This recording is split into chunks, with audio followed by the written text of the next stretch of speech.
Congratulations on your jubilation. Our hearts are breaking underneath all the applause. This devastation is of our own making, but we've never tasted this much bitterness before. And everybody falls, but some of us are born to fight and fight and fight some more. So we will see you here, same time, same place next year. And you may win this battle, but you'll never win the war.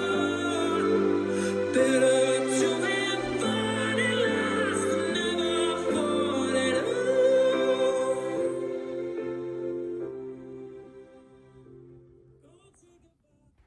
Oh, welcome back in to Ethical Adulthood, a Detroit soundtrack. And today we're talking about Sam Ryder's Fought and Lost, featuring Brian May, the guitarist of Queen. And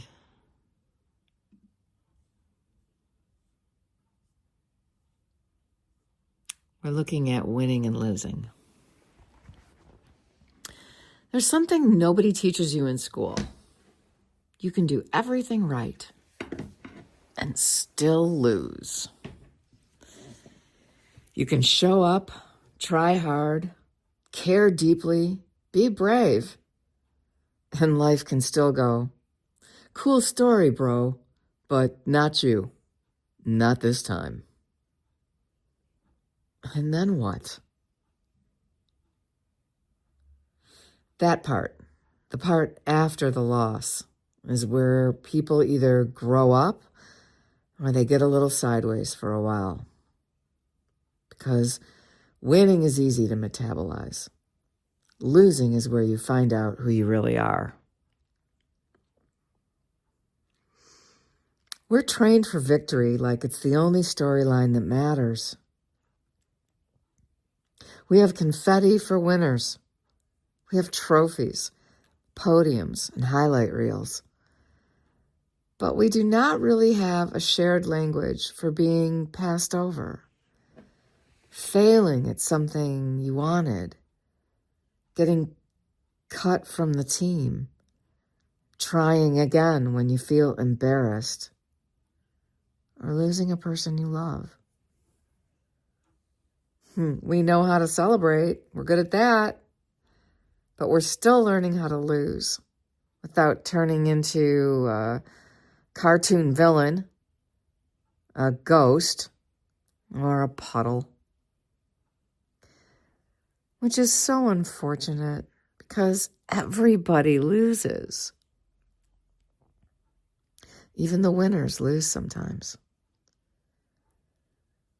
So this song, Fought and Lost, by Sam Ryder. Brian May plays lead guitar on the recording, so it makes sense that the singer leans into Freddie Mercury's style. So for me, naturally, We Are the Champions by Queen came to mind. That song is basically tattooed into the brain of anyone who's ever been near a stadium or a TV or a bar with sports on in the past 45 years. And at first I thought, oh, nice symmetry. One anthem for winners, one anthem for losers. And then I listened closely to the lyrics for We Are the Champions, and I realized I'd sort of misunderstood it for years. The chorus is what people shout when they're celebrating, right? But the verses, well, they're about getting knocked around. Mistakes, paying dues, humiliation, and continuing anyway. This is not the voice of someone who's never lost. It's the voice of someone who's lost plenty and just did not let that be the end of the story. So these songs, they're not opposites. They're cousins. One ends with triumph, one ends with defeat. But the posture is the same. I showed up, I gave what I had, and I am still standing. This is not shallow win-lose storytelling. That's ethics for adults. I love sports. Not the politics of it or the spectacle and the celebrations. I like the game and the handshake line. The handshake line is spiritual, and I'm not kidding. Y'all just tried to beat each other for 2 hours, and now you're like, good game, good game, good game. That's emotional regulation with sneakers on. It's a ritual that says, okay, we competed hard, and no matter what the outcome, I am not going to pretend that you're evil just because you challenged me.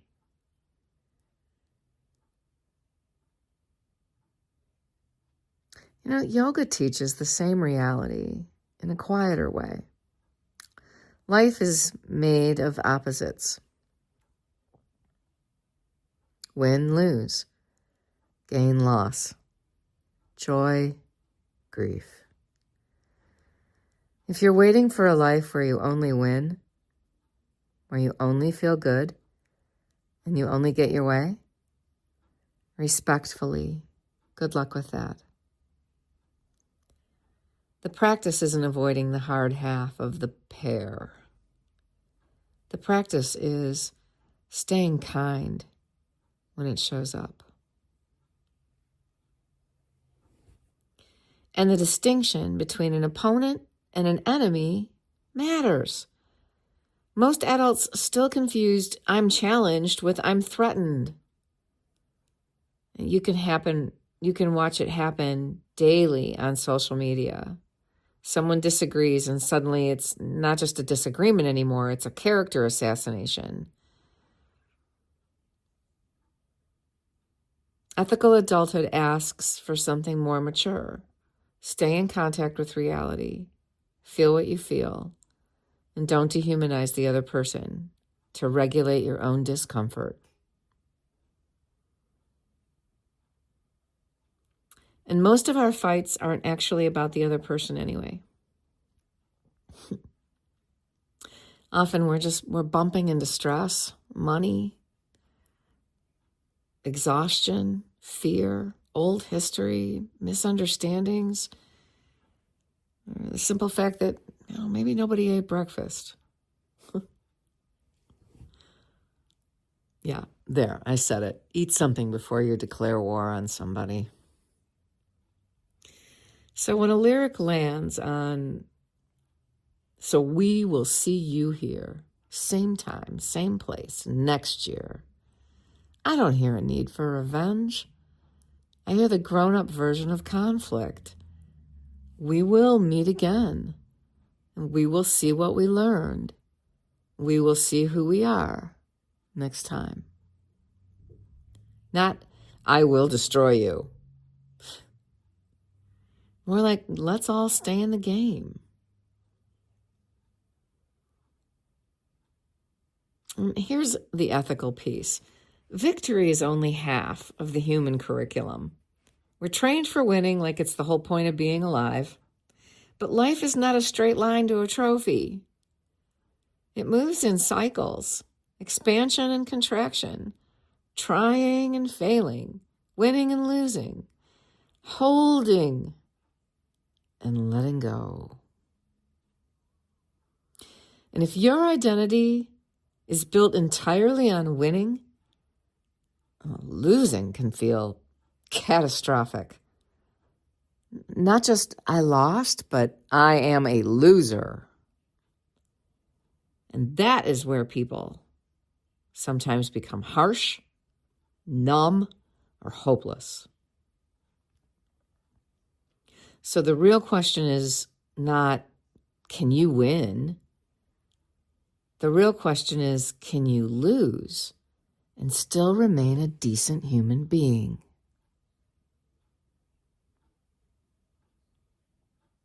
Rupture is inevitable. Cruelty is optional.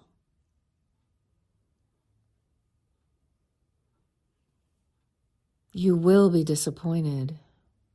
You will be hurt. You will fail. People will misunderstand you. Life will hand you outcomes you did not order, but you do not have to turn that pain into poison. Ethical adulthood looks like being upset without becoming contemptuous, being wrong without collapsing into shame, being hurt without becoming righteous, losing without needing someone else to suffer. You can keep your dignity and not tear anyone else down.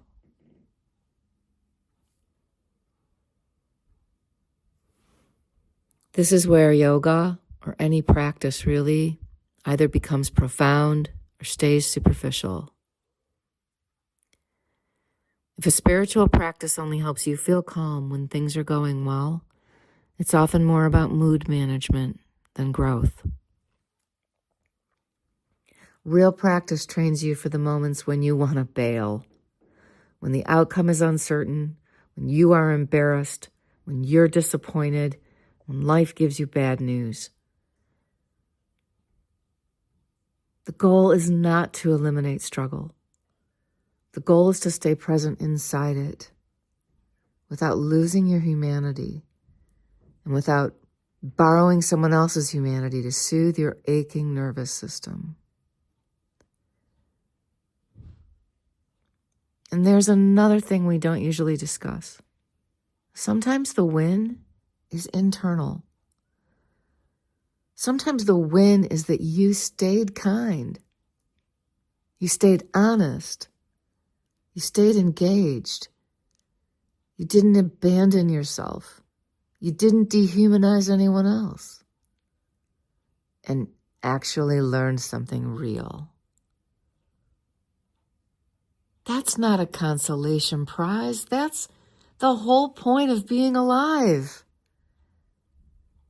A world full of people who can only function when they're winning becomes brittle and aggressive. A world where people can strive, lose, and still remain decent. That world isn't just survivable. That world is one worth showing up for, over and over again. And yoga, at its heart, teaches exactly that, or it teaches nothing at all.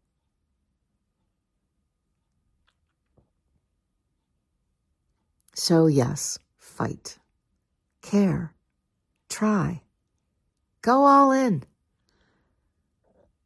And if you lose, do not add the extra tragedy of becoming smaller, meaner, or colder. Do not turn pain into a personality. Just say the clean sentence. I fought and lost. And then add the second sentence, the one that separates the kids from the adults. And I'm still here.